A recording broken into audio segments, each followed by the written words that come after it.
Let's go. Assalamualaikum warahmatullahi wabarakatuh. Waalaikumsalam. Selamat malam teman-teman dan tentunya yang terhormat Bapak Ihsan selaku dosen pengampu mata kuliah keamanan jaringan.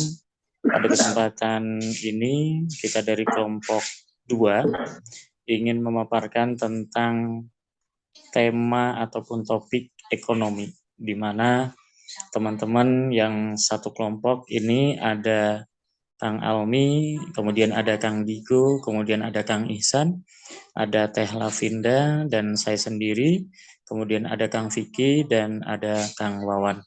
Di mana tema ekonomi ini tema yang cukup menarik, karena perkembangan ekonomi yang ada saat ini, kita tahu bersama setelah adanya pandemi, morat-maritnya ekonomi, hancur leburnya ekonomi, sekarang mulai perlahan-lahan merangkak kembali ke normal. Sehingga mata pencarian dari seluruh warga, khususnya warga Indonesia, mulai berkembang dan kembali ke kehidupan yang normal. Baik itu dari segi pariwisata, segi mall, belanja, dan lain sebagainya. Nah, di mana ekonomi ini nanti akan kita bahas satu persatu, dan untuk pengertian dan lain sebagainya mungkin akan dibuka untuk slide yang pertama atau keterangan yang pertama oleh Kang Almi. Mangga disilakan. Baik, terima kasih Pak Solikul Rahim. Kita lanjut ke materi yang slide pertama. Di sini ada pengertian ekonomi.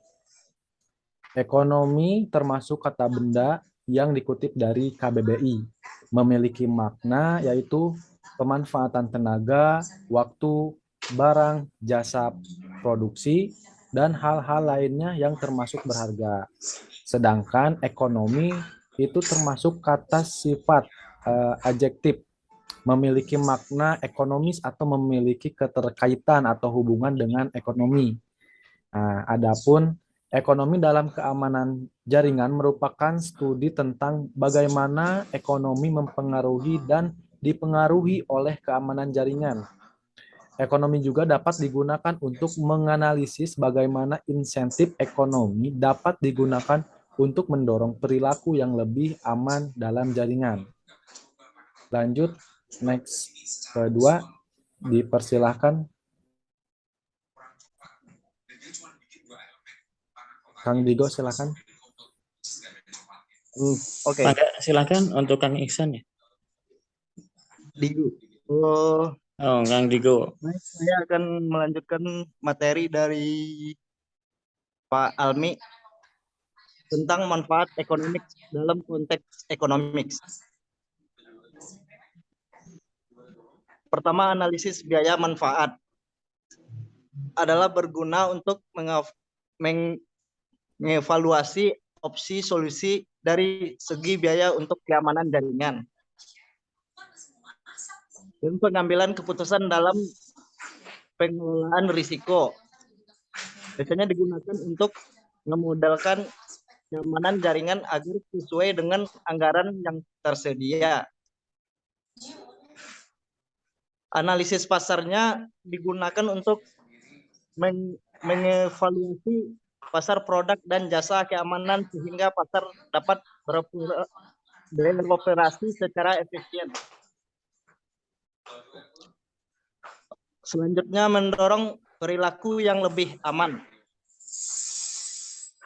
Digunakan untuk menganalisa bagaimana insentif ekonomi dapat digunakan untuk mendorong perilaku yang lebih aman dalam jaringan, seperti dengan memberikan insentif kepada perusahaan atau individu yang mengimplementasikan praktek keamanan yang baik. Terakhir, manfaat ekonomi adalah optimasi biaya, dapat digunakan untuk mengelola dan mengoptimalkan keamanan jaringan perusahaan. Next, slide selanjutnya akan dilanjutkan oleh Pak Ihsan. Silakan Pak.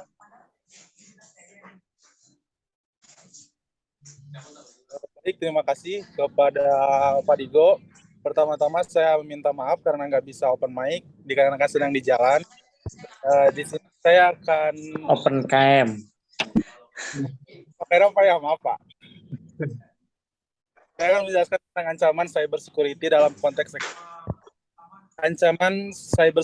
dalam konteks ekonomi atau risiko ekonomi ditimbulkan oleh serangan cyber atau kegagalan sistem keamanan cyber. Hal ini dapat menyebabkan kerugian finansial bagi perusahaan serta merusak reputasi dan kepercayaan dalam. Ini juga dapat mempengaruhi stabilitas pasar finansial dan ekonomi secara keseluruhan. Baik, segitu dari saya.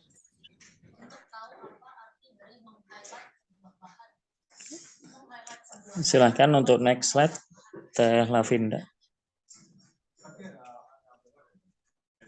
Baik, terima kasih.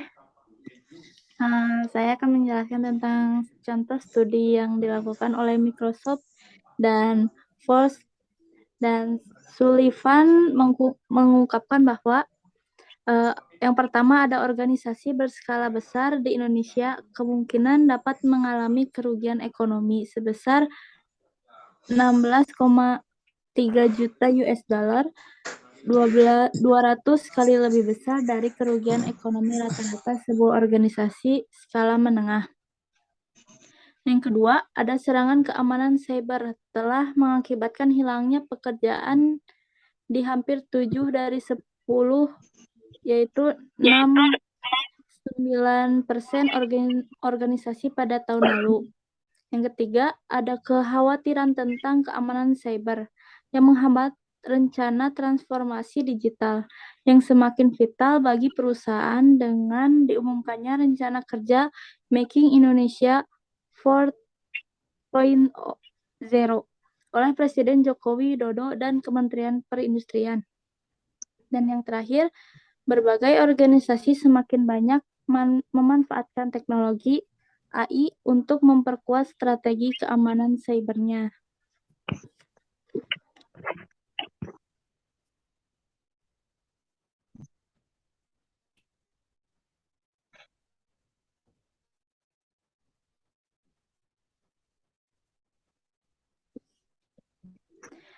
Selanjutnya, Frost dan Sullivan telah menciptakan model kerugian ekonomi berdasarkan data ekonomi makro. Yang pertama ada DIREDGE, yaitu kerugian finansial yang berhubungan langsung dengan sebuah serangan keamanan cyber, termasuk kerugian produktivitas, denda, biaya, dan perbaikan. Yang kedua ada indirect, yaitu kerugian peluang bagi perusahaan seperti hubungan baik dengan pelanggan karena kehilangan reputasi. Yang ketiga ada induct, yaitu dampak serangan cyber pada ekosistem dan ekonomi yang lebih luas, seperti menurunnya jumlah pengeluaran pelanggan dan perusahaan. Mangga Kang Vicky dilanjut untuk slide berikutnya. Terima kasih. Untuk mengenai solusi keamanan data economics, yaitu diantaranya ada artificial intelligence atau yang kita singkat dengan AI, yang merupakan garda terdepan dalam pertahanan keamanan cyber khususnya di bidang ekonomi. Karena kemampuannya untuk mendeteksi dan bertindak terhadap vektor ancaman berdasarkan pada data insight, untuk menganalisa dan merespons secara cepat pada data dengan jumlah yang sangat banyak, kini semakin diperlukan di dunia di mana frekuensi, skala, dan kecanggihan serangan cyber semakin meningkat. AI akan menjadi lebih pintar dan diperlengkapi dengan kemampuan untuk memprediksi untuk memungkinkan setiap perusahaan memperbaiki atau memperkuat postur keamanan mereka sebelum masalah muncul.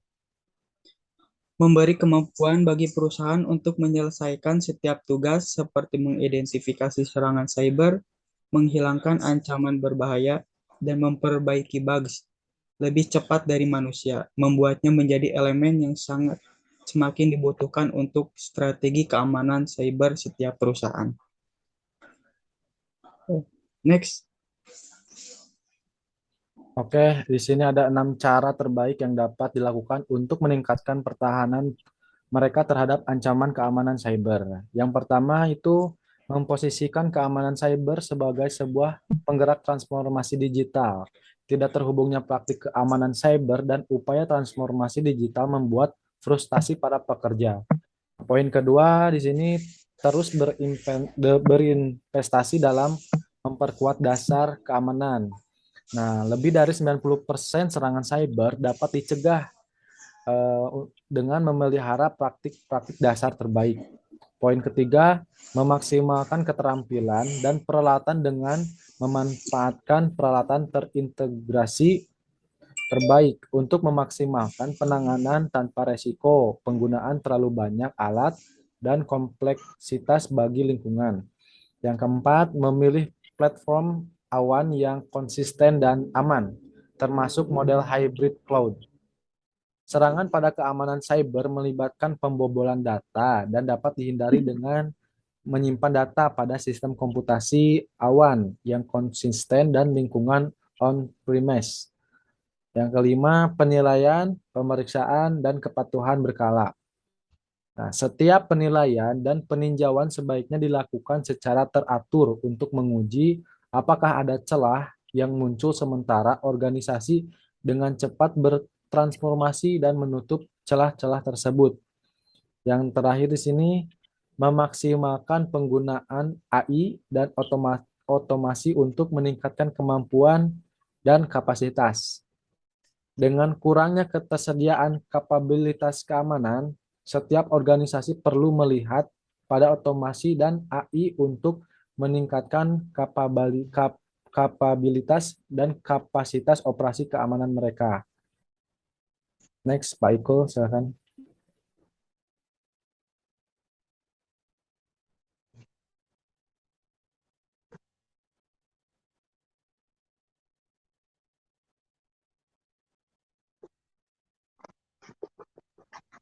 Pak Iko, mic-nya. Oke, untuk kesimpulan nanti akan disampaikan oleh Pak WK yang pada kesempatan malam ini di Zoom Meet ini tidak bisa hadir karena ada sesuatu hal yang tidak bisa ditinggalkan. Untuk itu mohon kebijaksanaan dari Bapak Ihsan selaku dosen pengampu nanti untuk memberikan dispensasi kepada Pak WK yang akan memberikan kesimpulan dan nanti akan dicantumkan ataupun digabungkan dengan video rekaman pada saat ini. Assalamualaikum warahmatullahi wabarakatuh. Saya Wawan Kardiwan. Di sini saya akan menjelaskan kesimpulan dari materi yang telah disampaikan oleh teman-teman saya sebelumnya. Jadi untuk kesimpulan dari materi ekonomi ini yaitu ekonomi dalam sistem keamanan jaringan itu bisa digunakan untuk mengevaluasi, mengelola risiko keamanan jaringan serta memahami pasar produk dan jasa keamanan jaringan. Ekonomi juga dapat digunakan untuk analisis bagaimana inisiatif ekonomi dapat digunakan untuk mendorong perilaku yang lebih aman dalam jaringan. Jadi ekonomi ini dapat mendorong seseorang atau mendorong perilaku untuk menggunakannya lebih aman dalam jaringan seperti itu. Namun di samping itu harus diperhatikan juga cyber security.